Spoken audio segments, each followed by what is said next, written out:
नमस्कार जी।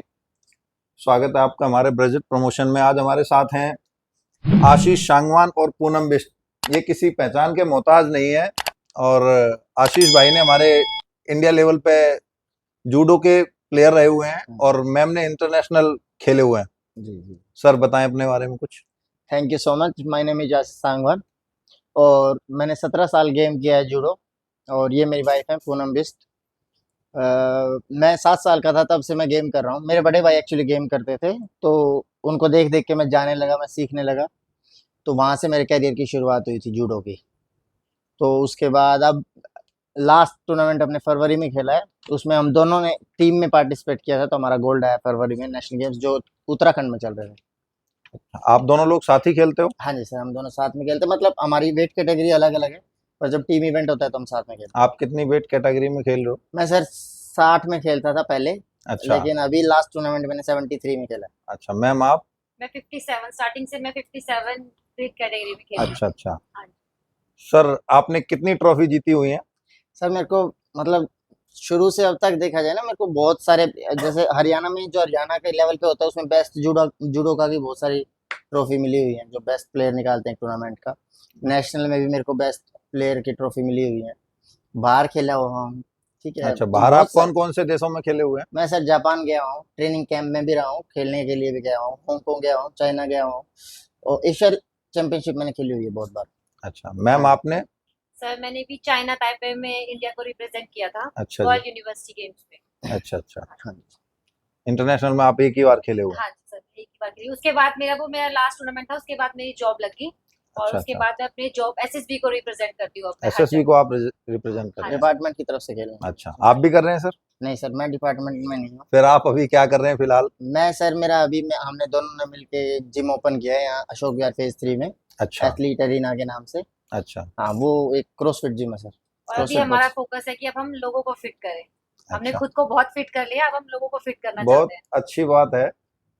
आप कितने साल से जूडो खेल रहे हैं? मैं 7 साल का था सर जब से जूडो खेल रहा हूँ। अभी लास्ट टूर्नामेंट मैंने फरवरी में खेला है इसी साल, अच्छा और अभी मैं 2 महीने बाद 30 का हो जाऊँ। तो अच्छा। आप लगाओ सर। मैं चाहता हूँ कि आप एक बार अपने मेडल्स दिखा दें चंदा। मेडल? अगर आप हाथ में लेके दिखाना चाहते हाँ जी हाँ जी हाँ जी। ये गोवा नेशनल गेम्स हुए थे सर 2022 में, नहीं 23 में। ये 2023 में नेशनल गेम्स हुए थे गोवा में, ये उसमें ब्रॉन्ज है। ये हमारा नेशनल गेम 38 नेशनल गेम हुए थे अभी उत्तराखंड में। ये गोल्ड मेडल है, वहाँ पे हम दोनों को टीम इवेंट में मिला था। ये वो है। उसके अलावा सीनियर नेशनल, ये बड़ा यूनिक सा लग रहा ये है। बड़ा यूनिक सा मेडल है। हर जो स्टेट वो करवाते हैं ना, वो अपने अच्छा अपने जी। हिसाब से अपने डिजाइन डिजाइन करते हैं करते मेडल हैं। को ना, पहले फोटो आ जाती है ये medal. Senior national championship women's की हुई थी, वुमेन मैन दोनों की हुई थी। ये वुमेन लीग केरला में हुई थी, उसका गोल्ड मेडल है। ये भी सीनियर नेशनल का, ये ऑल इंडिया पुलिस गेम जहाँ मैं एसएसबी को रिप्रेजेंट अच्छा। करती हूँ, ये वहाँ का ब्रॉन्ज मेडल है। ये साई की तरफ से फेडरेशन में खेलो इंडिया वुमेन्स गेम्स हुए थे, ये उसका गोल्ड मेडल। काफी सारे मेडल्स इकट्ठे और करे हुए ये हैं हाँ जी, आपने। हाँ जी ये सर। लगा लो, ये 10% मेडल हैं जो अभी यहाँ पे प्रेजेंट है। बहुत सारे मेडल हैं जो हमारे घर पे रखे हुए हैं। घर पे रखे हो सर, सारे मेडल घर पे रखते हैं ना, यहाँ हाँ, कोई यहाँ मेडल नहीं रखते, यहाँ कोई जरूरत नहीं है, तो बिल्कुल। वो बहुत बड़ा बॉक्स है हमारा एक मेडल का। प्रॉपर आप कहाँ से रहने वाले हो? हम सर सोनीपत के रहने वाले हैं वैसे, लेकिन अभी हम करंटली रोहतक में रहते हैं। रोहतक में। फिर हाँ यहाँ जी। गुड़गांव सेटअप कैसे सर? सर गुड़गांव में 1 साल पहले आया था, ठीक है। तो मैं, अब मेरा गवर्नमेंट जॉब का भी चल रहा था, लेकिन मैं साथ साथ अपना काम शुरू करना चाह रहा था। तो मैंने आसपास जिम में देखा, तो वहाँ मतलब बहुत डिफिकल्टीज है लोगों को ना, कि आप जिम में जा रहे हो, कोई करवा ही नहीं रहा है आपको, घूम रहे हो। अगर आप पर्सनल ट्रेनिंग का एक मेथड चलता है कि पर्सनल ट्रेनिंग लोगे तो आपको करवाएंगे, वरना ट्रेनर देखता भी नहीं आपकी तरफ। तो उसके बीच में बहुत बड़ा गैप है, या तो आप 2,000 की मेंबरशिप लो या 12,000 की ट्रेनिंग लो। तो हमने वो बीच का सेटअप तैयार किया है कि आप 1 घंटे में अपनी ट्रेनिंग करो, आप मेंबरशिप प्राइस में। ये तो मैंने आपके जिम में जाके देखा है आप इसलिए बताओ तो सर कैसा लगा। मैं बहुत अच्छा लगता है। हाँ और ये मैं बाकी लोगों को कहता भी हूँ हाँ जी कि सर। हमारे यहाँ का ये सबसे यूनिक सेटअप है। हाँ जी सर। तो हम मतलब किसी को छोड़ते नहीं है, आपको हमारे जिम में आना है, बस आपको ये नहीं सोच के आना है कि आज मैं क्या करूंगा। हम वर्कआउट डिजाइन करते हैं अपने क्लाइंट्स के लिए, सभी क्लाइंट्स को हम पर्सनली जानते हैं, ठीक है। तो हमको पता है उनकी फिटनेस उनके लिए क्या है। कोई 49 ईयर्स के हैं, उनको उनके घुटनों में प्रॉब्लम है, 2 महीने पहले उनके घुटनों में प्रॉब्लम थी, अब बिल्कुल फिट है। किसी का इंचेस लूज हुए हैं, किसी की वेट गेन में हेल्प हुई है, मतलब अलग अलग फिटनेस है सबकी, है ना। हाँ जी, बिल्कुल। क्या बोल दिया। तो हमारा आपसे अगला सवाल ये है कि जैसे अभी आपने बताया कि आप जूडो को खेल रहे हो, हाँ जी। तो आपका ऐसे बैकग्राउंड कैसे शुरू हुआ और आपने कब शुरू करा? तो आप उसके बारे में कुछ बताना चाहेंगे? हाँ, जैसे कि मैंने बताया, मैं मेरे भाई जूडो खेलते थे बेसिकली, तो मैं उनको देखता था। हाँ, तो वो कहीं जा रहे हैं खेलने, कहीं दूसरे सिटी में जा रहे हैं, कहीं दूसरे स्टेट में जा रहे हैं, तो मेरे को एक्साइटमेंट होती थी कि ये जा रहे हैं यार, मैं नहीं जा रहा। बिल्कुल। तो एक बार जब मैं बहुत छोटा था, तो वो खेलने जा रहे थे कहीं, तो मैं बोला मैं भी चलूंगा। तो वो बोले आप नहीं जा सकते क्योंकि ऑब्वियसली आप खेल नहीं रहे। तो मैं भाग आया वहां से, भागता भागता रोता रोता घर पे आया कि मैं भी खेलूंगा, मैं भी खेलूंगा। फिर मेरे बड़े भाई ने मेरी एज बड़ी करवा के मेरे को पहले टूर्नामेंट में पार्टिसिपेट करवाया। वहां से मेरे जूडो करियर की शुरुआत हुई थी। कि स्टार्टिंग में जो बच्चे होते हैं ना, एक एज कैटेगरी होती है कि आप 10 साल बिल्कुल। से नीचे टूर्नामेंट नहीं खेल सकते, ऐसा कुछ होता था। हाँ जी। ये 10 साल से कम थे, तो इनको मतलब कि वो झूठी डेट ऑफ बर्थ बता के इनको खिलाया कि भाई इनकी इनको मतलब खुश मैं करने के लिए। दो तीन इनका तो सर का समझ में आ जाता है कि हरियाणा से बिलोंग करते हैं और यहाँ से काफी ज्यादा स्कोप रहता है हाँ जी, स्पोर्ट्स में। आप तो उत्तराखंड से हो जैसा मैं जानता हूँ, बिल्कुल तो सर। बेस्ट ज्यादा वहाँ पे होते हैं, हमारे नहीं, यहाँ भी है। फिर आप कैसे हैं? और मेरे पूरे खानदान में कोई स्पोर्ट्स में नहीं हाँ, है। तो मैं तो उत्तराखंड से हाँ, बहुत कम है स्पोर्ट्स हाँ में। जी, हाँ बहुत जी, हाँ कम जी, स्पोर्ट्स हाँ, में है, और अगर लेकिन जो ज्यादा स्पोर्ट्स में है भी तो वो क्रिकेट और फुटबॉल में है। हाँ जी, हाँ जी, हाँ, बिल्कुल। सर जूडो में, कुश्ती में, इनमें कम है उत्तराखंड से। हाँ स्पोर्ट्स में बहुत कम है, लेकिन मेहनती बहुत ज्यादा है। हाँ, बिल्कुल, मेहनती ये बहुत तो है। ज्यादा है। किसी भी उसमें फील्ड में हो, मेहनती हाँ, बहुत ज्यादा है उत्तराखंड के लोग, इसलिए मोस्टली जो होता है आर्मी में आपको उत्तराखंड के लोग मिलेंगे। बिल्कुल है। तो मेरा भी कुछ ऐसी ही शुरुआत हुई थी। जब मैं छोटी थी, मैं स्कूल जाती थी, स्कूल में मैं देखती थी कि कुछ लड़कियां ना, मतलब हमारा गवर्नमेंट स्कूल था, तो उनको फ्री में कोचिंग देते थे। तो मैंने अपने घर पे आके बोला कि भाई मुझे भी करना है, मुझे भी इंटरेस्ट है। तो घर वालों ने साफ मना कर दिया। एक तो आपका बैकग्राउंड वो नहीं है, तो आपको वैसी परमिशन नहीं मिलती। दूसरा, आप लड़की हो, तो आपको बिल्कुल। बिल्कुल परमिशन नहीं मिलेगी। बहुत फोर्स करने के बाद कि प्लीज प्लीज मुझे जाने दो। घर पे कुछ काम भी होते थे लड़कियों के, 100 काम कि ये काम करना है, तो मैं बोलती थी कि नहीं, मैं आके करूंगी, या मैं जाने से पहले कंप्लीट करके जाऊंगी, पर मुझे जाना है। तो बड़ी मुश्किल से पापा ने मुझे परमिशन दी, फिर मैंने स्टार्ट किया। तो जब मेरा पहला मेडल आया, उसके बाद उन्हें भी लगा कि हाँ, कुछ कर रही है पोटेंशियल लड़की। है। हाँ, हाँ। फिर उसके बाद फिर वो स्टार्ट हो गया, फिर घर वालों ने सपोर्ट करना शुरू कर दिया। सबसे पहले तो मैं आप सबको कांग्रेचुलेशन करना चाहूँगा कि आप दोनों ने इतने मेडल्स जीते हैं। थैंक यू सो मैं much sir. National international level पे आप लोगों ने जीते, जैसे मैं खुद भी एक एथलीट रह चुका हूँ, हाँ स्टेट जी, लेवल भी और नेशनल लेवल पे भी। तो एक वो फीलिंग अलग होती है, हाँ बिल्कुल। नेशनल लेवल की फीलिंग अलग होती है, आप इंटरनेशनल तक भी गए हो। हाँ जी। तो वो कैसा फील करता है जब आपके हाथ में एक इंटरनेशनल मेडल आता है, या फिर वो जर्सी के पीछे इंडिया लिखा होता है, तो वो कैसी फीलिंग होती है एग्जैक्टली आपकी? नहीं, वो जर्सी के पीछे जो आप बता रहे हो, वो अक्षर 5 ही होते हैं, बिल्कुल। लेकिन 50 साल लग जाते हैं वहां तक पहुंचने में ना, कि बहुत वो मेहनत। 5 अक्षर के पीछे आदमी भागता है। कोई भी एथलीट है, वो 5 बिल्कुल। अक्षर के पीछे भाग रहा है। और जब वो 5 अक्षर वाली जर्सी मिलती है, तो मतलब ये वो बहुत आप प्राउड बता ही नहीं सकते मूवमेंट है। वो फीलिंग ना। गूज बम्स होते हैं आपको। सबसे पहला बिल्कुल। जो आपको इंडिया का ट्रैक सूट मिल रहा है, आप जा रहे हो, आपका फ्लैग सबसे ऊपर जा रहा है, और आप आपका ही कहीं नेशनल भी एंथम चल रहा है, तो इंडिया का ट्रैक सूट पहन के आप कितनी भीड़ में आप अलग दिखोगे, बिल्कुल। क्योंकि हर किसी के पास नहीं है वो। और दूसरी बात, मुझे ऐसा लगता है कि दो ही फील्ड ऐसी है जो अपने देश के लिए लड़के रिप्रेजेंट करती हैं, एक आर्मी और दूसरा स्पोर्ट्स। और मैं बिल्कुल। दोनों में ही हूँ। तो बिल्कुल। मेरे लिए तो ये हाँ, बहुत प्राउड है कि मैं हाँ। दोनों चीजों में ये डायरेक्ट डायरेक्ट फाइट कर रहे हैं ना, डायरेक्ट दूसरे फाइट कंट्रीज से। स्पोर्ट्स अपने देश पर्सन के और लिए। आर्मी पर्सन, ये दोनों में पार्टिसिपेट कर रहे हैं। तो हमारा अगला सवाल आपसे ये रहेगा कि जो आपका करियर है, आपका भी जूडो में आपका करियर है, उसने हाँ आपके जी, पैशन को कैसे इन्फ्लुएंस करा? फिर आपने अभी एथलीट अरीना खोला है, हाँ जी। तो उसको कैसे उसने इन्फ्लुएंस करा?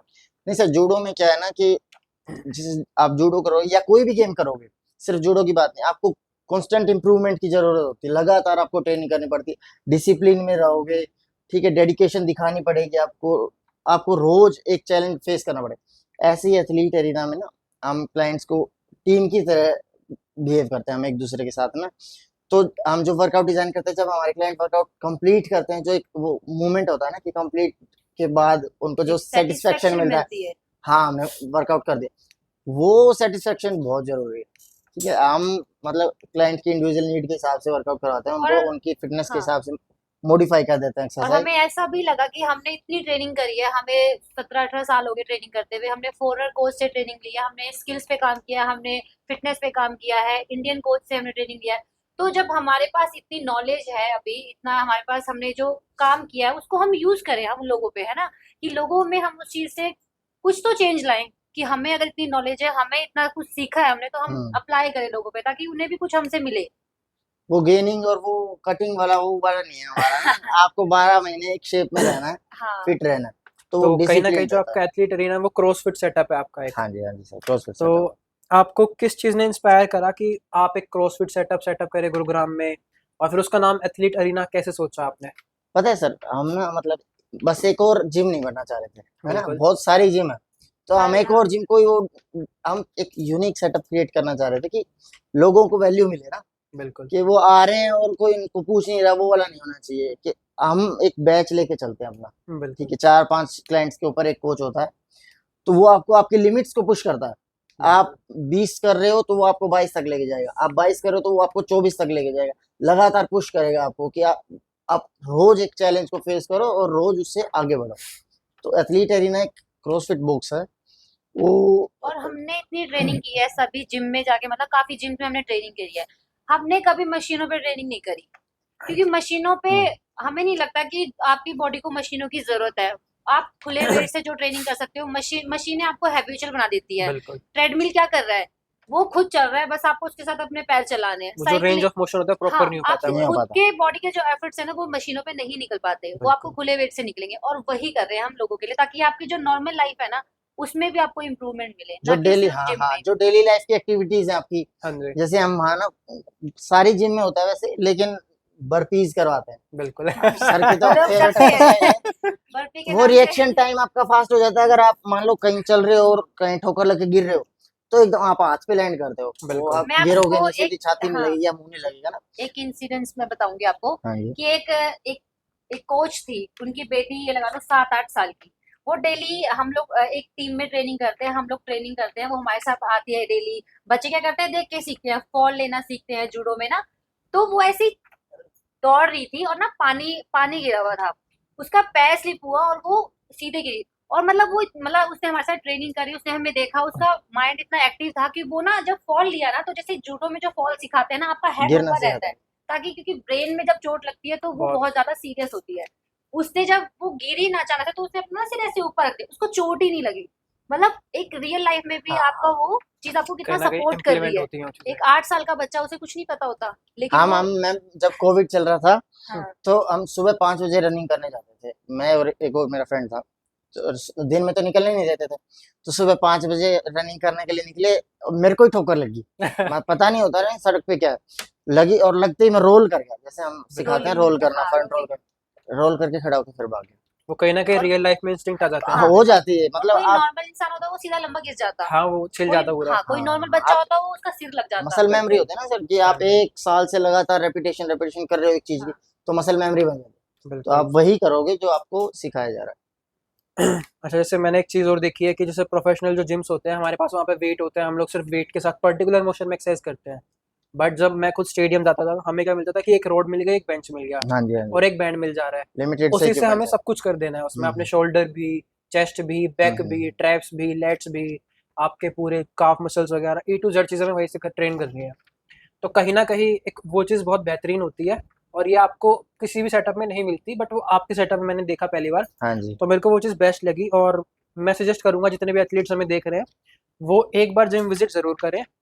जिम नहीं कहूंगा मैं, क्रॉसफिट सेटअप कहूंगा, हाँ जी, क्योंकि बॉक्स, क्रॉसफिट एक सेटअप हमारा और फिटनेस क्रॉसफिट स्टूडियो बॉक्स। है एक किस्म से, ये हाँ कि काइंड ऑफ। आपको फिटनेस के लिए आप एक बार आओ, आप एक बार हाँ देखो कि यहाँ पे क्या वर्कआउट हो रहा है। तो ना बिल्कुल। जल्दी से एथलीट निकलते नहीं, बिल्कुल। एथलीट सर नेशनल कैंप में रहते हैं लगातार, हाँ जी। या अब साई में रहते हैं, हॉस्टल्स में रहते हैं, या अभी JSW में रहते हैं, बिल्कुल। एथलीट बाहर नहीं निकलते, उनकी जिंदगी लिमिटेड होती है, वो ट्रेनिंग करते हैं, घर आते हैं, रेस्ट करते हैं, ट्रेनिंग पे जाते हैं या टूर्नामेंट में जाते हैं, वो बाहर नहीं निकलते, वो किसी को ट्रेनिंग नहीं करवाते। बिल्कुल। हम दोनों बाहर निकल के आए हैं अपने डैन से, तो लोगों को करवा रहे हैं, तो ये पहली बार है कि कोई एथलीट, मेरे को ऐसा लग रहा है कि पहली बार है इसलिए कोई एथलीट आया निकल के। इसलिए ये एथलीट हाँ जी, अरेना है, क्योंकि आपको हाँ जी, एथलीट ट्रेनिंग करा रहे हैं। बिल्कुल। हम सिर्फ किताब पढ़ के या वो करके नहीं आए हैं, हम अपनी लाइफ में वो चीज इम्प्लीमेंट करके करके हमें फिर तब हम आए। लोग को ट्रेन कर प्रैक्टिकली रहे हैं। हमने सब कुछ किया है, ट्रेनिंग की है, इंजरी देखी है, उससे रिहैब किया है। रिहैब किया है, हमने हर चीज फेस की है। जो आपके जूडो की स्किल्स हैं और जो आपकी जूडो के प्रति अप्रोच है, उसको आप फिजिकल फिटनेस से कैसे लिंक करते हो और ट्रेन कैसे करते हो लोगों को? हम्म। नहीं समझ में नहीं आया। लाइक जो आपकी अप्रोच है जूडो की तरफ, कि जूडो में हमारे जो पर्टिकुलर मूव्स होते हैं वो कहीं ना कहीं रियल लाइफ फिटनेस में काम आते हैं हमारे। बिल्कुल, मैंने जैसे आपको बताया हाँ जी। कि वो मैंने आपको बच्चे वाला एक इंसिडेंट बताया, जैसे जो इन्होंने बताया, कोई भी स्पोर्ट्स कोई भी हो उसमें आपका फोकस बहुत जरूरी है, डिसिप्लिन बहुत जरूरी हाँ जी। है, और वो अगर आप किसी भी, आप जैसे जिम कर रहे हो उसमें भी लाओगे तो भी आपको वो हेल्पफुल रहेगा, या अपनी नॉर्मल लाइफ में भी कोई इंसान अगर अपना फोकस है ना अपने किसी एम को लेके, तो वो उसको हेल्प करेगा ही करेगा, ठीक है। चाहे वो कोई भी एम हो। तो कहीं ना कहीं जो हमारा फोकस और डिसिप्लिन जो आपने हाँ, बताया वो वो बहुत हमें इंपॉर्टेंट है। हाँ, हाँ, वो हमें वो आपको स्पोर्ट्स से ही मिला है, हाँ हमें जी। तो स्पोर्ट्स से मिला है वो, हाँ जो हमारा फोकस है, जो डिसिप्लिन है। तो हमारा अगला सवाल आपसे ये है कि जो एथलीट अरीना है हाँ जी। उसमें ऐसा क्या है जो बाकी जिम से अलग दिखता है, और फिर वो है एग्जैक्टली क्या आपका रोल मॉडल है, और आपका जो प्रॉपर चीजें होती है वो सब एक्सप्लेन कर दीजिए एक बारी। वो अलग इसीलिए सर, एथलीट एरिना इसीलिए लगे क्योंकि वहाँ एथलीट करवा रहे हैं आपको। हाँ सबसे जी। पहली बात ये है कि एथलीट की अप्रोच है आपको ट्रेनिंग करवाने के लिए ना, तो वहाँ आपको सिर्फ जनरल फिटनेस पे ध्यान नहीं दिया जा रहा है, बिल्कुल। आपको कंडीशनिंग भी करवाई जा रही है, आपके एंड्योरेंस पे भी, स्टेमिना पे भी ध्यान दिया जा रहा है, आपको मूवमेंट भी सिखाई जा रही है नई नई, आपका माइंड सेट भी स्ट्रॉन्ग किया जा रहा है, आपको डिसिप्लिन में भी रखा जा रहा है कि आपको इतने बजे आना है, हमारे बैचेस चलते हैं तो आपको टाइम पे आना ही है। तो हम तीन चार चीजें इकट्ठी लेके चल रहे हैं, हम सिर्फ जनरल फिटनेस पे ध्यान नहीं दे रहे कि आप आओ और करो, डिसिप्लिन आपको मेंटेन रखना पड़ेगा। हम एक जैसे लोगों की कम्युनिटी बना रहे हैं जो ट्रेनिंग करना चाह रहे हैं, ये नहीं है कि आप कोई एसी के लिए जिम में जा रहा है, कोई लड़कियों के लिए जिम में जा रहा है, तो सबका अलग अलग है। हम एक जैसी कम्युनिटी के लोग हैं, हम हार्ड वर्कर्स हैं सारे बेसिकली ना, बिल्कुल। तो जो हार्ड वर्क करना चाहता है वो एथलीट है जी ना।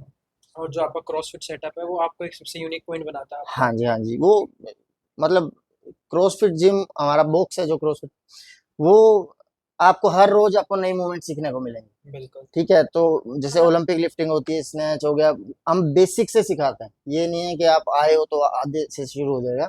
जो बिगनर्स हैं उनके लिए अलग से प्रोग्राम चलता है, जो इंटरमीडिएट है उनके लिए अलग से होता है, जो एथलीट है हमारी जिम में एथलीट भी आते हैं तो उनके लिए अलग प्रोग्राम और होता है। ऐसा नहीं है कि एक वो ट्रेनिंग का वो होता है ना मेथड कि आज लेग डे है, हाँ वही स्क्वाट्स होंगे, वही मेन जो दो तीन लेग्स की एक्सरसाइज है यही होगी, फिर हाँ वही शोल्डर्स है तो यही दो तीन ऐसा नहीं है।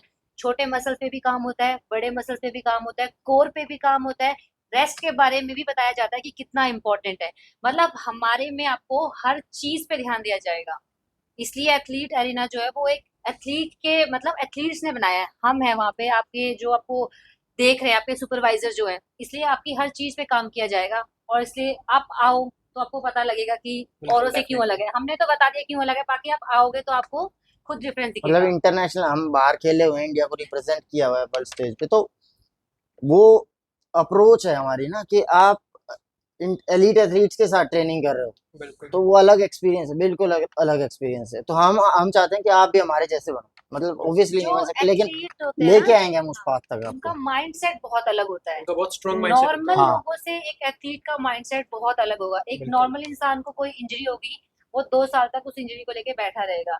एक एथलीट को जब इंजरी होती है ना, वो उस इंजरी के साथ ग्राउंड नॉर्मल इंसान से बहुत अलग होता है। एक नॉर्मल इंसान को जब कोई इंजरी होती है, कोई चोट लगती है, कोई एक्सीडेंट होता है, सबकी चोट सेम ही होती है, चाहे वो बिल्कुल। आपको फील्ड में लगे, चाहे वो रास्ते में कोई एक्सीडेंट होता है तब लगे। नॉर्मल इंसान उस चोट को लेके बैठ जाएगा साल, 1.5 साल, 2 साल, और उसके बाद वो उस चीज से कोई काम नहीं करेगा कि भाई मेरा ये हाथ कमजोर हो चुका है, अब मैं कुछ नहीं करूंगा। लेकिन वही एक एथलीट होता है ना, 1 हफ्ते का वो रेस्ट लेगा, दर्द थोड़ा सा ही कम होने देगा, वो उस इंजरी को लेके ग्राउंड पे पहुंच जाएगा। और वो उस पे जब कोई इंजरी होती है ना, तो उस पे अलग से टाइम देना पड़ता है। वो बिल्कुल। वो अलग से वो टाइम देगा, वो उसको, जो इंजरी को एक नॉर्मल इंसान 2 साल चलाता है, वो उसे 2 महीने में ठीक करके दोबारा टूर्नामेंट खेलेगा और आपको मेडल देके दिखाएगा। ये बिल्कुल। माइंडसेट होता है ये एथलीट का, माइंडसेट की बात है सारी ना सर। और आपको वो यहाँ मिलेगा।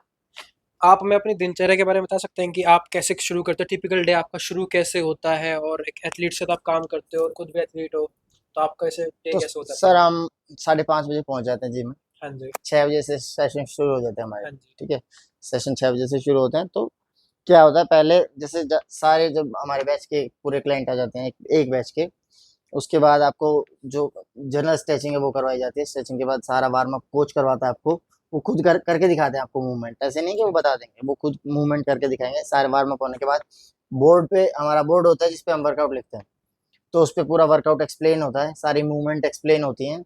उसके बाद आपको वर्कआउट शुरू करवाया जाता है। ठीक है, उसके बाद कोच आपके ऊपर घूमता रहता है कि अगर कोई भी मूवमेंट गलत कर रहा है, कोई फॉर्म गलत कर रहा है, और ऐसा नहीं है कि आपको बता के छोड़ देते ना, तो आपको मूवमेंट याद करवाई जाती है कि आप ये करो, इन केस आप कल को किसी और जिम में भी ट्रेनिंग कर रहे हो तो आपको मूवमेंट याद रहे। सर कोचेस के बारे में बताइए अपने, हाँ कौन जी। कौन से कोच रहे हैं और क्या क्या उनकी खासियतें रही हैं और किस किस की भूमिका रही है आपको यहाँ तक लाने में। सर एक एथलीट की जिंदगी में ना वो अगर एलीट लेवल पे खेलता है तो बहुत सारे कोचेस उसको पुश करते हैं, सिर्फ एक कोच नहीं होता। तो शुरू में मैं इसार ट्रेनिंग करता था जब मैं छोटा था, उसके बाद मैं सिरसा चला गया था। तो सिरसा रणबीर नैन है कोच हमारे, वो करवाते थे ट्रेनिंग। उन्होंने 6-7 साल बहुत हार्ड ट्रेनिंग करवाई हमको। उसके बाद फिर मैं वापस इसार आया तो यहाँ कोच थे डॉक्टर सतबीर सिंह चौहान, वो एशिया के बेस्ट कोच का अवार्ड मिला हुआ उनको जूडो के। तो उनके एथलीट मतलब बहुत ही बढ़िया लेवल पे खेले, एशियन चैंपियनशिप में मेडल है, एशियन चैंपियनशिप में बाहर भी बेस्ट जूडो का निकले हैं वो। तो वो मेरे कोच थे, अभी वो एक्सपायर हो गए थे कुछ टाइम पहले कैंसर के कारण। लेकिन उन्होंने बहुत ट्रेन किया है, बहुत ट्रेन करवाया हमको। तो वो जितने डिसिप्लिन थे उतना मतलब कोई कोच इतना डिसिप्लिन नहीं था। मतलब आंधी तूफान बारिश कुछ भी हो वो हमसे पहले मिलते थे। और जब वो रिटायर हुए थे तो उनकी 400 कुछ छुट्टियां भी पेंडिंग थी सर। उसके बाद भी वो आते रहते, मतलब वो बहुत पुश करते थे। जैसे मेरा मेडल आता था तो मैं फोन करता था, सबसे पहले कोच के पास फोन करता खिलाड़ी तो मैं फोन करता सर मेरा मेडल है। तो वो मेरे को बोलते थे कि मैंने तेरे पास 2 फोन पहले ही कर दिए, तो फोन चेक कर। एक बार सर मैं इंजरी में था, सीनियर नेशनल में था वाइजैक में। तो मेरी नी इंजरी थी, मैं खेलने चला गया, वहाँ मेरा ब्रोंज आया। तो मैं सबसे पहले मेडल सेरेमनी हुई, उसके बाद मैं कोच के पास फोन करने के लिए फोन निकाल के फोन किया। कोच कह रहे हैं मैंने तेरे पास 2 फोन पहले ही कर दिए, तो चेक कर, बधाई हो तेरे को, तेरा ब्रोंज आया इंजरी के बाद। तो कोचिज को इतना रहता है कि क्या चल रहा है मेरे एथलीट का, क्या चल रहा है। तो वो बहुत बहुत ही शानदार बहुत कोच। बड़ी भूमिका रहती है हाँ कोच जी हाँ की। जी, बहुत सर। आप जब इतना बाहर जा रहे थे, खेल रहे थे, घर वालों से आपको कैसी मदद मिली। सर मेरे घर वाले बहुत सपोर्टिव हैं। मतलब ना खिलाड़ी हारता जीता हर एक खिलाड़ी के लाइफ में है। तो वो मेरे को फोन करके, जैसे मैं हार जाता था ना, तो फोन करके बोलते थे कोई बात नहीं, अब तू हार गया, अब तू मस्ती कर। नहीं, वो डाइवर्ट करते थे मेरा दिमाग कि जैसे एथलीट को होता है यार इतनी मेहनत की है, हार गया है, अब 1 साल पे बात चली गई। तो वो मेरे को पुश करते थे अब तू हार गया कोई बात नहीं, नेक्स्ट टूर्नामेंट में देखियो अभी तू मस्ती कर, और सारे तेरे साथ के गए हुए हैं, खा पी मौज कर, तो टेंशन मत ले। तो वो मतलब कभी भी प्रेशर नहीं आने दिया कि तेरे को मेडल लेना ही है ना, कि तू अच्छा खेल, तू अपना 100% दे, हार जीत उसके हाथ में, तू बेस्ट दे गया अपना। यानी कि उनके लिए आप ही एक मेडल हो। हाँ जी, उनके लिए मैं ही मेडल। आज वो हमारे बीच में भी है, हाँ जी माता हाँ जी जी। पिताजी। पर मम्मी। जैसे अभी अभी हमारी आशीष जी से बात हुई, उन्होंने बताया कि आप लोगों ने उन्हें बहुत सपोर्ट करा। तो आशीष जी के बारे में, उनकी ट्रेनिंग के बारे में, उनकी मेहनत के बारे में आप क्या कहना चाहेंगे? बेटा इतनी मेहनत करता था। पहले दिन के कोच छोटा सा होता था ना, हम्म। इनके कोच सारे यूं कहते थे पहले इसकी देखने दो, इसी छोटे से की फोटो दिखा दो, इसकी हाइट इतनी होती थी और जो इतने बड़े बच्चे को उठा रहा था ना, वो आप फोटो देख लोगे तो यूं सोचोगे कि 6 फुटे बच्चे ने 4 फुट का उठा रहा है।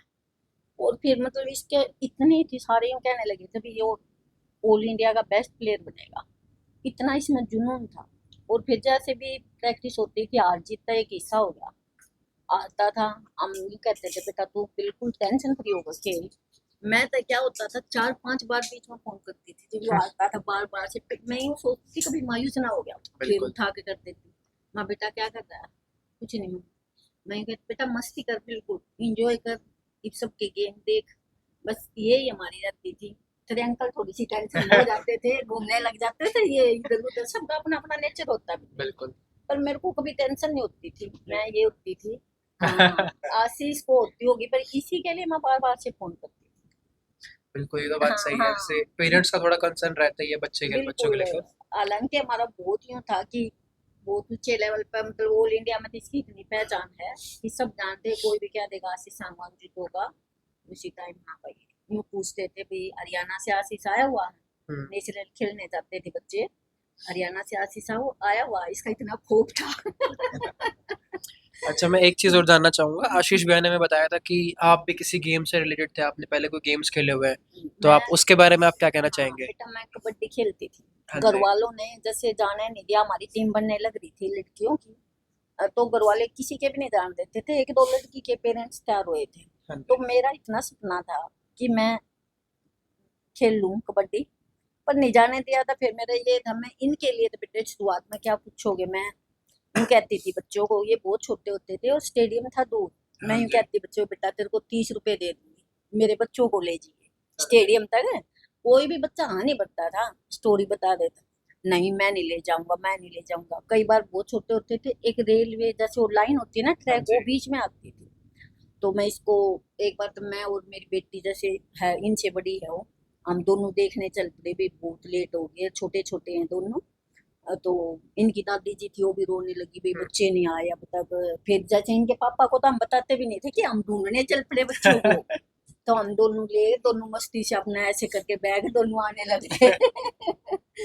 तो ये छोटे बच्चों की तो बेटे वही बात है, पेरेंट्स ना सपोर्ट करें तो आगे नहीं बढ़ सकते। तेरे अंकल जहाँ भी ये जाते थे ना, छोटे थे साथ जाते थे। कोई एक बार की बात है बेटे, औरंगाबाद इनका कैंप लग रहा था, हाँ जी, और यो किसी रीजन से रह गया भाई, पता नहीं क्या कारण था, तो यो ने जा नहीं पाया था। बिल्कुल। तेरे अंकल महाराष्ट्र में है, तो वहाँ रिजर्वेशन नहीं, वैसे ही मतलब ट्रेन में मतलब जाने की रिजर्वेशन थी। हाँ जाने की, और आने की तेरे अंकल की रिजर्वेशन नहीं थी। इसको छोड़ के एट ए टाइम बेटे वहां से उल्टा होना, मतलब कोई रास्ता नहीं जानते और नहीं, वहीं से छोड़ के मतलब इसको उल्टा होना, हाँ जी, मतलब लाइफ में स्ट्रगल तो बेटे इतना क्या है। और एक बच्चा बनाना माँ बाप के लिए बहुत मतलब ये होता है बेटा। नहीं ये तो होता है कि अगर कोई हाँ बच्चा स्पोर्ट्स कर रहा है तो हाँ पेरेंट्स उससे डबल मेहनत कर रहे होता है, कि सुबह वो भी उठते हैं, फिर बच्चा भी उठता है, बच्चे को बिल्कुल तैयार करके भेजना है, फिर वो बिल्कुल आएगा, उसकी मील का ध्यान रखना है। बिल्कुल बेटा। आते हैं अब बादाम है मम्मी, 50 बादाम है, ये पीस दो, हाँ फिर जी। उनको कपड़े में ये छानो, तो मतलब हम पेरेंट्स ना साथ देना तो बच्चा नहीं बन सकता। बिल्कुल सही बात है। हाँ तो मैं सुबह 5 बजे उठता, हाँ 5 बजे जी, हिसाब से ट्रेन आती है, वो 10-11 बजे पहुंचती है दिल्ली। तो ये दिल्ली दिल्ली पहुंचने के बाद तो अगली ट्रेन थी हमारी 1:30 बजे। हाँ जी, तो वो 1:30 बजे वाली ट्रेन पकड़ी, वो नेक्स्ट डे 2:30 बजे पहुंची, यानी हाँ कि जी, समझो 25 घंटे में। वहां से फिर वहां गए, वो यूनिवर्सिटी थी कौन सी, नहीं साई हाँ साई थी, उस साई में गए, हाँ जी, वहाँ इसको छोड़ा, उनके कोच के सुपुर्द किया, और फिर वापसी बैठ लिया। ये उस दिन की बात है जब आपको ध्यान हो, 2010 में लातूर में या छत्तीसगढ़ जो है उसमें 75 सीआरपीएफ के जवान मारे थे उग्रवादियों ने। हाँ जी, उस दिन की बात है ये। मेरे को वैसे यूं 75 लिखा तो देखा, लेकिन वो भाषा तो समझ नहीं आई थी मेरे को। फिर पता लगा कि ये 75 जवान मारे। फिर मैं वापस बैठ के, और जब आया था मैं, फिर अगले दिन मैं 8-8:30 बजे दिल्ली, हाँ जी। तो 1:30 बजे घर पहुंची। तो कहीं ना कहीं आपने हाँ भी इनके साथ बहुत ट्रैवल करा है, इनके लिए बहुत ट्रैवल करा है। और बेटे जैसे हरिद्वार गए, साथ में गए तो मतलब छोटा था जब तो सारे गए, तेरे अंकल जाते थे भी, हम ना अकेले इन छोटे बच्चे। ये वो बड़ा बेटा वो जैसे जल्दी उसके कंधे में थोड़ी प्रॉब्लम हो गई थी, उसने गेम छोड़ दिया, मैं तो पढ़ाई की तरफ हो जा बेटा। तो इसका पूरे परिवार ने यूं कह दिया था तू टेंशन फ्री होकर खेल, ना तेरे को पैसे की प्रॉब्लम। जहाँ इसने ट्रेनिंग कही बेटा, हमने इसने जापान कही, हमने जापान भेज दिया ट्रेनिंग। हमने मतलब अपनी तरफ से माँ तू लाइफ में यूं नहीं कह सकेगा कि मेरी कुछ कमी छोड़ी। ये होता तो मैं ये होता। हाँ कि हमारे को कभी लाइफ में ये नहीं कहेगा मम्मी मेरे लिए आपने ये नहीं किया। तो बेटे हमने इसके लिए, और हालांकि पेरेंट्स साथ होते तभी बच्चा आगे बढ़ पाता है, ऐसे तो बढ़ भी नहीं पाता।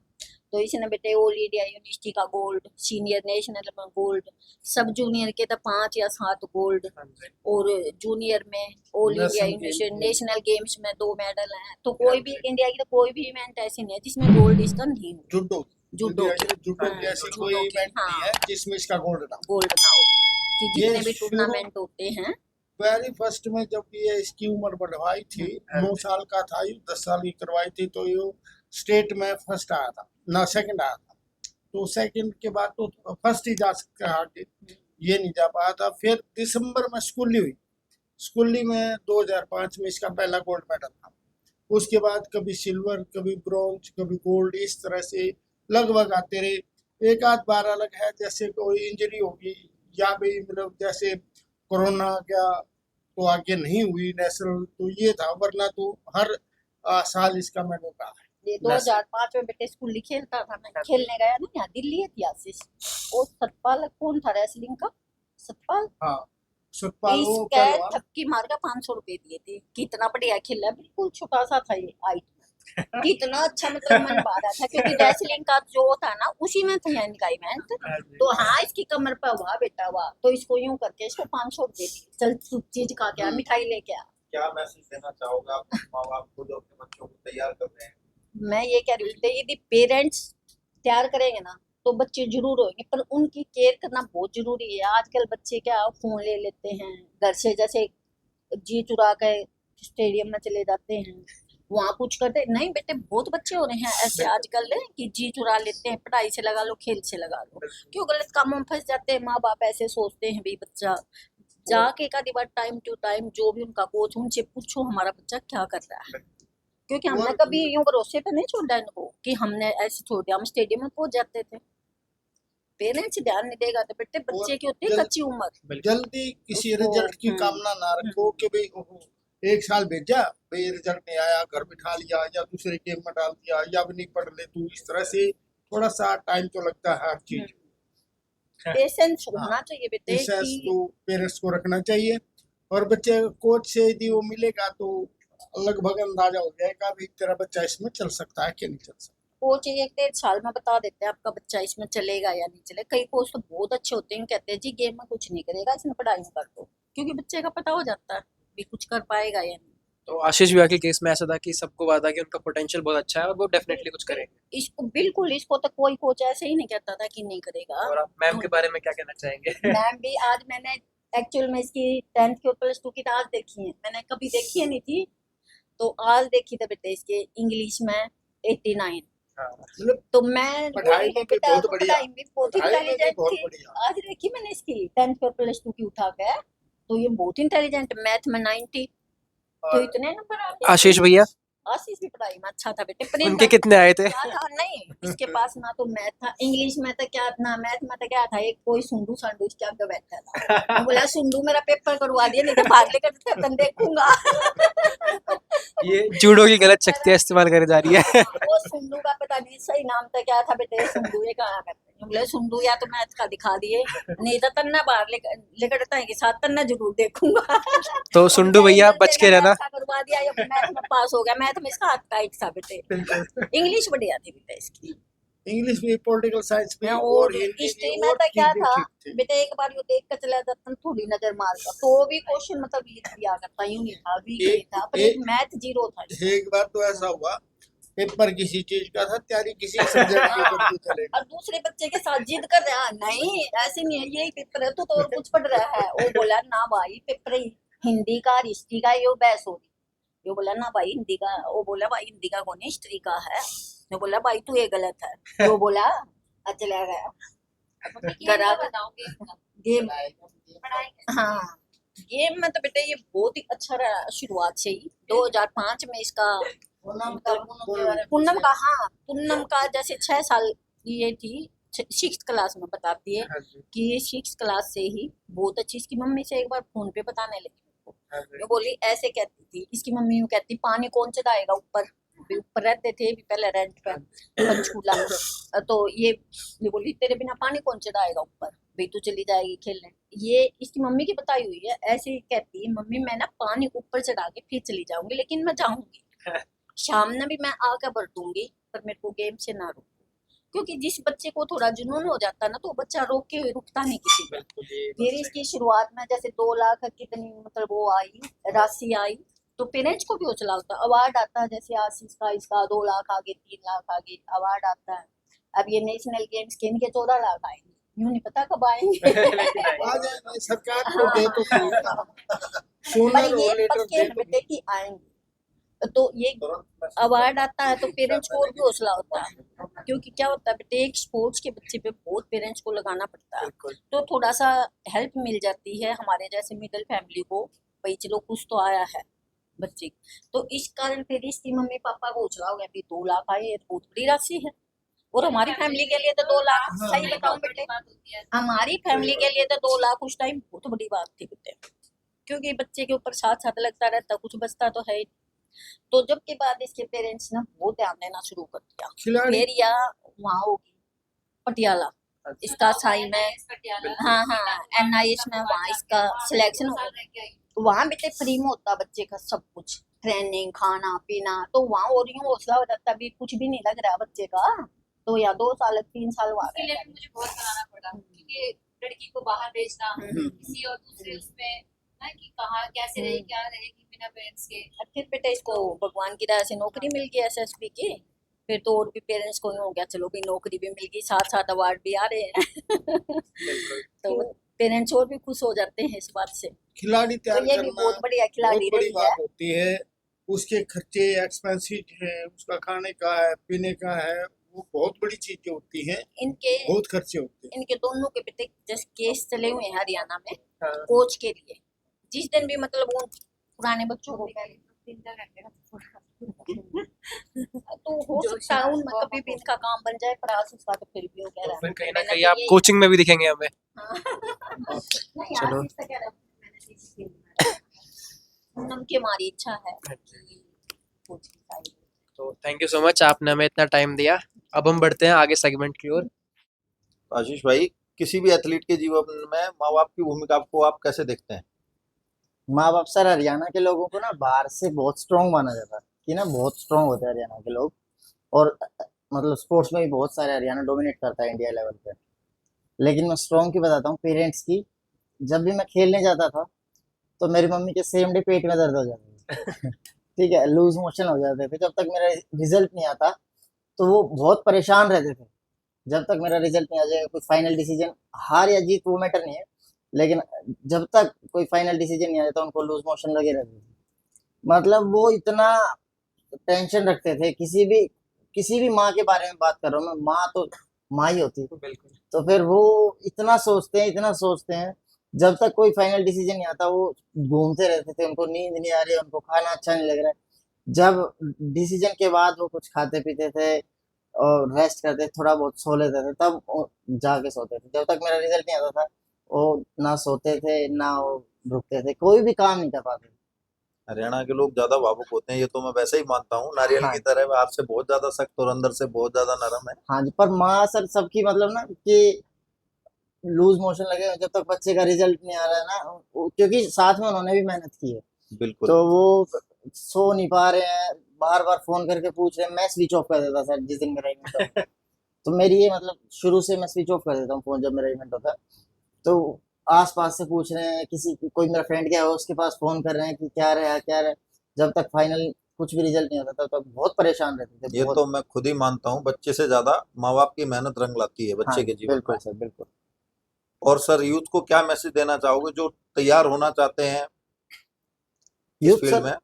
अगर आप स्पोर्ट्स में जाना चाहते हो तो मेक श्योर कि आपका बेसिक स्ट्रोंग हो। अगर आपका बेसिक स्ट्रोंग होगा तो आप बहुत लंबे टाइम तक गेम कर पाओगे। और आपके मतलब सिर्फ मेहनत जरूरी नहीं है, एक अच्छी डायरेक्शन में मेहनत भी जरूरी है। स्किल्स पे काम करो, हाँ ना बताओ। स्किल्स बहुत जरूरी है। किसी भी स्पोर्ट्स में, अगर आप स्पोर्ट्स में जा रहे हो तो अगर आप सोचो कि नहीं मैं मेहनत कर लूंगा, मैं जिम कर लूंगा या मैं रनिंग करके स्टेमिना बना लूंगा, लेकिन पर्टिकुलर जिस आप गेम में आपको उसकी स्किल्स आना बहुत जरूरी है। तो उस पे सबसे ज्यादा काम होना चाहिए, 80% काम आपका स्किल्स पे होना चाहिए। बाकी चीजें जो है वो आपको साथ में सपोर्ट करती है, पर जो मेन जो फोकस होता है वो स्किल्स का होता है।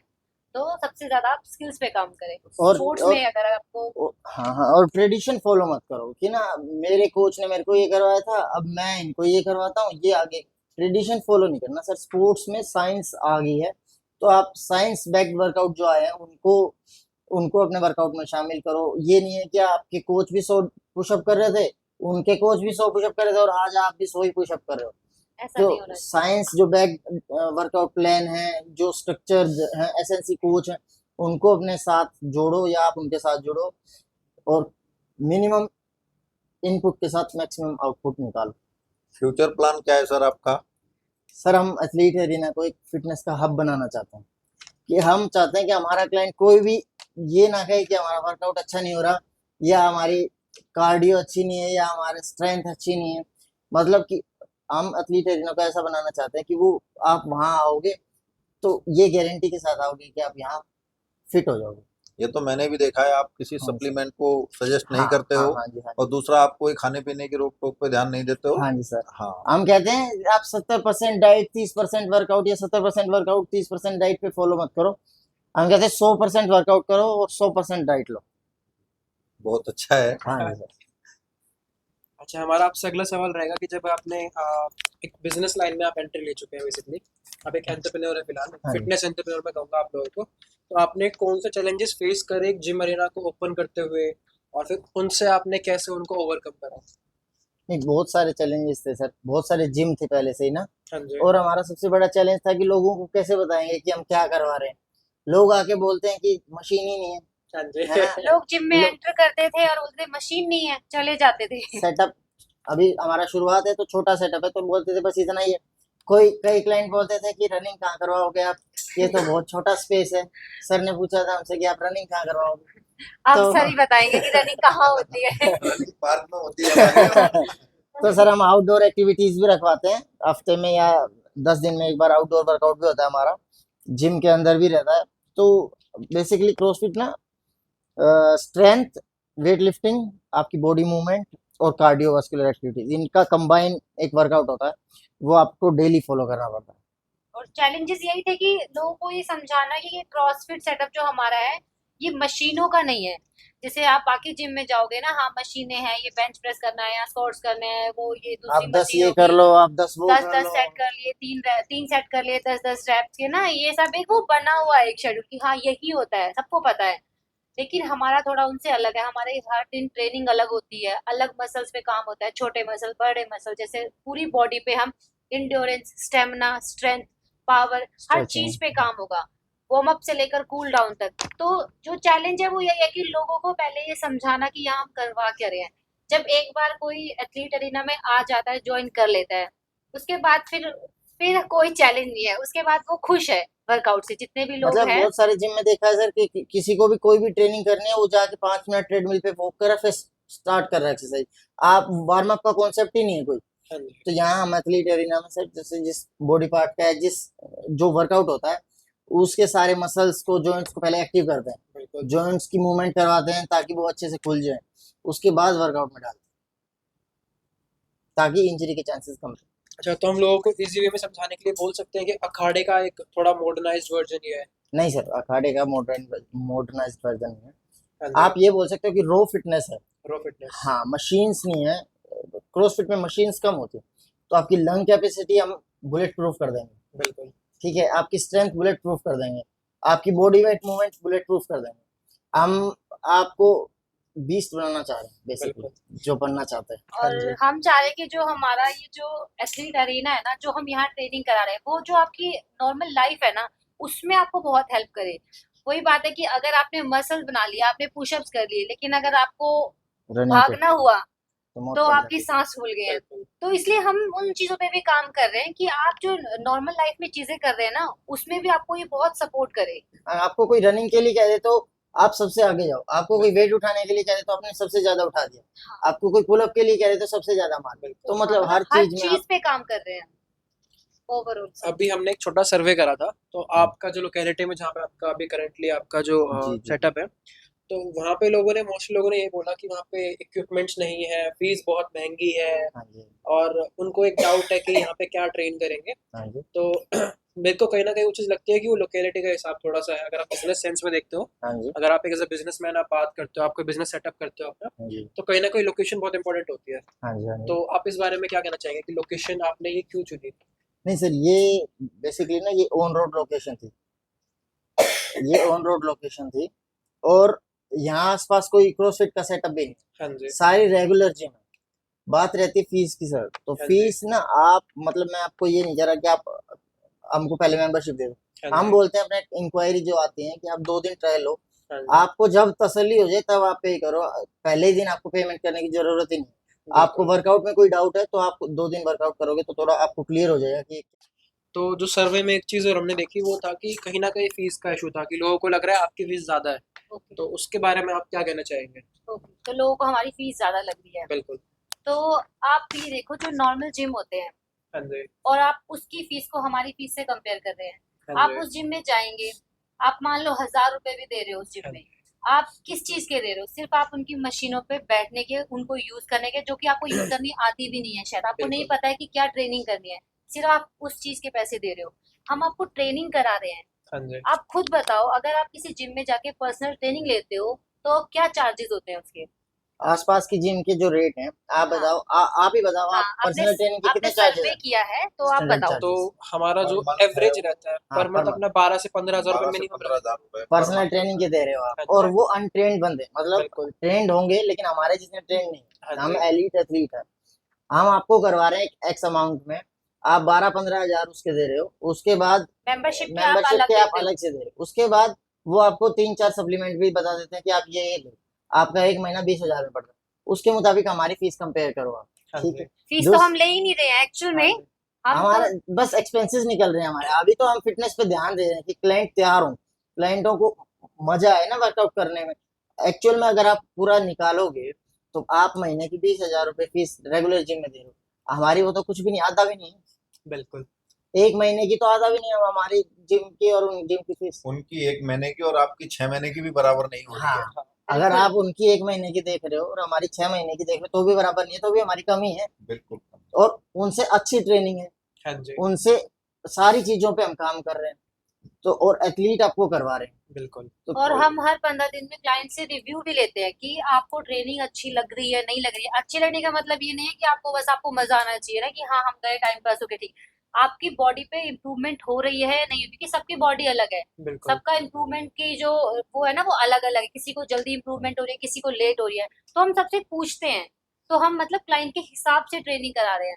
और उस पे मुझे नहीं लगता कि हम बहुत ज्यादा चार्ज कर रहे हैं, हम शायद जितना करना चाहिए उतना भी नहीं कर रहे हैं। हाँ उसके हिसाब से तो फिर अगर आप लोगों को समझाने के लिए बात है तो ये बात आपने बिल्कुल सही कही कि बिल्कुल। लोग शायद वो समझ नहीं पा रहे हैं बट अभी एक्चुअल पॉइंट आपका ये वैलिड हाँ है बिल्कुल। अगर आप मतलब टोटल कैलकुलेशन करके निकालोगे तो हमारी जो अर्निंग है अभी तो वो जीरो बन रही है, हाँ जी क्योंकि हम सब करवा रहे हैं, सब एक्सपेंस पे जा रहा बिल्कुल है। 20,000 रुपए जो आप महीने के दे रहे हो, हमारे तो 6 महीने के भी नहीं हो, प्लस बिल्कुल में ट्रेनिंग है। अब ट्रेनिंग के बाद एक कोच आपके ऊपर चिल्ला रहा है कि आप करो करो करो, आपको एक्स्ट्रा पुश दे रहा है, तो वो बहुत सारी चीजें मिला के एथलीट अरेना बना सर, ऐसे नहीं कि आपने वो मशीन रख दी और करो। हाँ जी तो अगला सवाल मेरा आपसे ये है कि जो आपका एक तो कॉम्पिटिशन्स आते रहते हैं उनके लिए आपको ट्रेनिंग करनी है अपने जूडो के लिए प्लस आपको लोगों को भी ट्रेन करना है तो आप वो चीज़ कैसे बैलेंस करते हो उसके लिए सर देखो डिसिप्लिन बहुत जरूरी है पहली बात बिल्कुल तो, और ये कि ऐसा बिल्कुल नहीं है कि हम टूर्नामेंट की भी तैयारी करें और हम क्लाइंट्स पे भी ध्यान दें, नहीं कर पाएंगे। हाँ तो जी हमने जब ये डिसाइड किया था ना कि हम एथलीट अरेना ओपन करेंगे, हम क्लाइंट्स को ट्रेन करेंगे, तो हम में से एक को अपना ये करियर जो है गेम का वो वहीं पे रोकना था। क्योंकि हमें अब हम जो चीज कर रहे हैं हम उस पर पूरा फोकस होके हमें वही चीज करनी है। बिल्कुल तो इसलिए अब इनका जो है इन्होंने अपनी गेम यहीं पे, और वैसे भी इन्होंने बहुत गेम करी, इन्होंने ऐसा कोई टूर्नामेंट नहीं है जिसमें इन्होंने गोल्ड नहीं दिया हो जूडो में।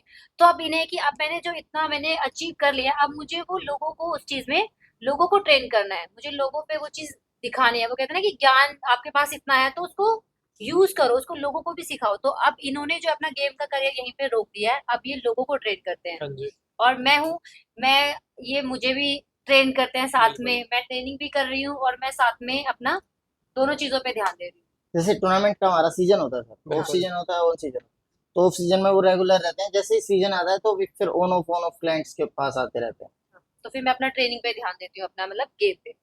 तो एक चीज़ हम आपसे पूछना चाहेंगे कि जैसे बाकी जो प्रोफेशनल आपके गेम्स वाले होते हैं उनको आप क्या सलाह देना चाहेंगे कि अगर वो बिजनेस में आना चाहते हैं पर्टिकुलर फिटनेस बिजनेस रिलेटेड चीज़ों में आना चाहते हैं तो वो क्या करना चाहिए उन्हें फिटनेस में आना चाहते हैं अगर तो अगर कोई प्रोफेशनल है जो फिटनेस में है ओके कोई एथलेटिक्स में 100-200 में उसे अब उसी के रिगार्डिंग बिजनेस खोलना है ओके जो उसके पास स्किल है अपना स्पोर्ट्स वाली हाँ उसी के साथ उसे अपना बिजनेस खोलना है उसे मोनेटाइज करना है अपनी स्किल को तो उसमें आप क्या सलाह देंगे जैसे आपने एक अपना जिम खोला तो उसको क्या करना चाहिए ऐसा तो पहली सलाह तो ये देंगे सर कि आप एक सेल्स का बंदा रखो, आपको सेल नहीं करनी आएगी, हाँ एथलीट सेल नहीं कर सकता। वो बिल्कुल नहीं। उन्होंने बाहर की लाइफ देखी नहीं है सर, वो हाँ, वर्कआउट से अपने हॉस्टल या अपने रूम और रूम से वर्कआउट तक सीमित है। तो पहली सलाह ये मोस्ट इम्पोर्टेंट है कि आप मार्केटिंग और अपनी सेल का ध्यान रखो। दूसरी बात ये है कि आपको देखना पड़ेगा आप किस चीज में अच्छे हो, अगर आप एथलीट भी हो 100 मीटर में अच्छे हो, लेकिन आपको मार्केट में भी तो देखना पड़ेगा कि किस चीज की वैल्यू है। बिल्कुल अगर आप कहीं जा रहे हो तो आपको ये देखना पड़ेगा गैप कहाँ है, वो गैप कवर करना पड़ेगा। बिल्कुल तो हमने वो गैप कवर किया जो 2000 से वो 2000 मेंबरशिप और 12,000 पीटी के बीच में जो इतना बड़ा गैप है, हमने वो कवर किया। बिल्कुल सेगमेंट ओवर हो गया ना तो हमारा अगला सवाल आपसे है कि आप स्पोर्ट्स में कर रहे हो, तो आपका रोल मॉडल कौन है? कि भाई कोई स्पोर्ट्स में जैसे विराट कोहली होता है, बहुत लोगों का कुछ होता है, तो आपका रोल मॉडल कौन है? आप दोनों से मेरा ये सवाल है। सर कोई बड़ा स्टार हमारा रोल मॉडल नहीं है, कोई हाँ जी। बड़े नाम हमारे रोल मॉडल नहीं है, हम एक दूसरे के रोल मॉडल हैं। मतलब वो मेरे लिए घर का काम भी करती है, अपनी ट्रेनिंग भी करती है, लोगों को, क्लाइंट को यहाँ वर्कआउट भी करवाते हैं, ठीक है। और फिर मतलब मेरे परिवार की जिम्मेवारी भी संभाल रहे हैं, हाँ जी। बहुत कुछ। मतलब चार पांच फील्ड एक अकेले संभाल रहे हैं। तो इससे बड़ा रोल मॉडल मेरी लाइफ में तो कोई नहीं, क्योंकि इतना काम कर रहे हैं वो, बिना थके हुए, बिना कोई कंप्लेन किए हुए। तो ये मेरे रोल मॉडल है। और मुझे ऐसा लगता है कि रोल मॉडल जो होते हैं ना, वो नहीं होते जो हम इंस्टाग्राम पे देखें या हम उन्हें देखें, हम उनकी कुछ 1 मिनट की क्लिप देखें कि यार ये बहुत मेहनत करते हैं, यार उसके मसल, यार ये बहुत, वो 1 मिनट में हमें नहीं पता वो क्या मेहनत कर रहे हैं, है ना। वो दिखा रहे हैं, ठीक है, हमें दिख रहा है वो, लेकिन सिर्फ वो है जो वो हमें दिखा रहे हैं। लेकिन जो हम एक दूसरे को देख रहे हैं, मैं इन्हें पूरे दिन देखती हूँ कि ये कितना सुबह उठ रहे हैं 5 बजे, शाम को 10 बजे घर में आ रहे हैं, पूरा दिन मेहनत कर रहे हैं और कभी हार नहीं मानते। इतने बैक लाइफ में, मतलब इतनी चीजें हुई हैं कि इन्हें, वो होता है ना, बहुत बार बैक लगती है आपकी, लेकिन फिर भी ये हर बार उठते हैं, हर बार करते हैं कि और नहीं। उसका रीजन ये है कि जब भी बैक लगती है तो इसके पास आता हूँ। हाँ, तो ये समझाती है, सपोर्ट पुश सिस्टम करते आपका हैं। अच्छा है। हाँ, मतलब मेरी बैक लगती है तो मेरा कोई ठिकाना नहीं है, मैं इनके पास आता हूँ, ये मेरे को समझाती है, पुश करती है, दोबारा भेजती है। और मुझे भी इनसे यही मिलता है कि इंसान को हार नहीं माननी चाहिए। ये लाइफ का पार्ट है, आपको हार मिलेगी, जीत मिलेगी, फिर हार मिलेगी, लेकिन आपको चलते रहना है, आपको रुकना नहीं है। बिल्कुल। तो मुझे इनसे यही सीखने को मिलता है कि हार नहीं माननी बस। जैसे भी रोल मॉडल की बात अगर हम कर ही रहे हैं, तो हाँ। जैसे आपने खुद की मसल्स देखे, बाइसेप वगैरह, अगर आप बहुत लोगों को देखोगे ना, बॉयज को भी, हाँ। तो कहीं ना कहीं बॉयज से आपके जो है बाइसेप बड़े होंगे एवरेज। हाँ, ये भी डरते हैं मेरे हाँ। भाई से। तो कहीं ना कहीं लड़कियों को, इवन लड़कों को भी आपसे इंस्पायर होना चाहिए। बिल्कुल होना चाहिए। हाँ जी, तो कहीं ना कहीं फ्यूचर में आप लोगों के रोल मॉडल बनोगे और बहुत बड़े लेवल पे आई बनोगे। विश कि ऐसा हो, और मैं बिल्कुल। अगर बनूंगी तो मैं लोगों को बहुत ही अच्छे मैसेज देना चाहूंगी। मैं ऐसा रोल मॉडल नहीं बनना चाहूंगी कि जो होता है ना कि गलत डायरेक्शन में ले गए, बिल्कुल। कि आप आज फेमस हो गए, हाँ अब जी। आप बस जैसे आपको आपको बोल, प्लेटफॉर्म मिल गया तो आप अब आप कुछ भी कुछ बोल रहे भी हो। बोलो और आप किसी भी डायरेक्शन में अपनी उन चीजों को ले चलो। नहीं, मैंने बहुत मेहनत करी है, बहुत नीचे से उठ के स्टार्ट किया है, तो मैं कभी किसी गलत डायरेक्शन में लोगों को इन्फ्लुएंस नहीं करूंगी।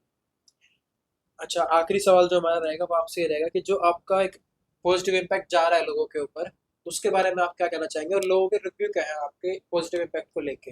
हम सर, जैसे कि मैडम ने बताया, हम 15-20 दिन में लोगों से हमारे क्लाइंट से पूछते रहते हैं, इंडिविजुअली पूछते रहते हैं कि आपको क्या फर्क लग रहा है, अगर नहीं लग रहा है तो हम चेंज करते हैं कुछ। तो जैसे एक क्लाइंट है हमारे, वो 1 फरवरी से उन्होंने शुरू किया था, थोड़े एज हैं, 50 ईयर्स के आसपास के। तो उनसे उठा नहीं जाता था, हाँ जी। अगर चेयर पे बैठ जाते थे तो उठा नहीं जाता था, लेट जाते थे तो भी नहीं नीज उठा पे, जाता मतलब वो था। नीज के बहुत लिए प्रॉब्लम दवाई थी खा रहे थे, मतलब उस टाइम पे। उनको, ओवरवेट थे, 92 पे थे, 93 पे थे शायद। अभी 1 फरवरी से उन्होंने ज्वाइन किया था, अभी वो 82 के आसपास हैं। और वो मेरे को बोलते हैं कि मेरे ना, ऐसा लगता है नी में कोई रोड एक्टिवेट हो गई है जो मेरे को चला रही है। तो जब आप ये सुनते हो कि आपकी मेहनत रंग ला रही, ऐसे बोलते हैं ना कि जब खिलाड़ी से ज्यादा कोच को खुशी होती है उसके मेडल की, तो हमारे क्लाइंट से ज्यादा हमको खुशी होती है कि हम मेहनत कर रहे हैं तो लोगों को इम्पैक्ट जा रहा है। बिल्कुल। किसी के इंचेस लूज हो रहे हैं, कोई वेट गेन करने आया था, उनका वेट गेन हो रहा है, तो वो एक क्लाइंट आई थी, एक लड़की आई थी, और उसने स्टार्टिंग में ही ज्वाइन करने से पहले बोला कि मैं एक जिम में गई थी, मैंने वहां पीटी भी ली, और मुझे ट्रेनर ने बोल दिया कि आपसे कभी पुशअप्स नहीं लगेंगे, पुलअप। पुलअप्स भी नहीं, हाँ, आपसे कभी पुलअप नहीं लग सकते जिंदगी में, कभी भी नहीं। वो हमारे पास आए, आज वो सब कर रहे हैं। सब तो कर मतलब ऐसा कुछ नहीं है कि आप नहीं कर सकते हो, अगर आपके अंदर जज्बा है ना कि मुझे करना है, बाकी हम रहे, आपको एथलीट अरेना में पहुंचना है, बाकी काम हमारा है, आप बाकी किसी चीज की टेंशन मत लो। और जाते जाते हम आपसे आखिरी सवाल पूछना चाहेंगे, जो अभी आपने बालाजी की चाय पी वो आपको कैसी लगी? कुल्हड़ चाय मस्ट ट्राई। बालाजी की मस्ट कुल्हड़ ट्राई। चाय और बालाजी का पनीर पराठा, ये हमने बहुत खाया है। वैसे हम जब हम पनीर पराठे का वो नहीं कर सकते। जब हम एथलीट एरिना ओपन कर रहे थे तो मतलब घर नहीं जाते थे बहुत लंबे टाइम तक, तो खाना आसपास से देखते थे तो इसी रेस्टोरेंट में आते थे। तब तो हम सर को जानते भी नहीं थे, हाँ, तो हमने बहुत खाया है यहाँ खाना, चाय, कुल्हड़ बहुत ही चाय, स्वादिष्ट खाना है बालाजी स्वीट्स का। बिल्कुल। एक बार ट्राई जरूर कीजिए। आओ एक बार तो आओ। आपको कैसे लगा बालाजी और बालाजी के ओनर कैसे लगे आपको? शशिकांत सर इनके ओनर हैं बालाजी स्वीट्स के, बड़े डाउन टू अर्थ बंदे, आप उनको देख के बोल नहीं सकते ये ओनर है। मतलब आपको बिल्कुल रिस्पेक्ट से हमेशा हमेशा के लिए आपको रिस्पेक्ट देंगे, आपको बिल्कुल पोलाइट नेचर लगेगा उनका, बिहेवियर ऐसा लगेगा जैसे आपके बहुत साल से दोस्त हैं, तो वो कंफर्टेबल करते हैं आदमी को अपने अराउंड। तो थैंक यू सो मच, आपने हमें अपना समय दिया। थैंक यू सो मच आपका, और थैंक यू ब्रिजेट प्रमोशंस का हमको इनवाइट करने के लिए। थैंक यू सो मच अनुज भाई। Thank you so much. Thank you.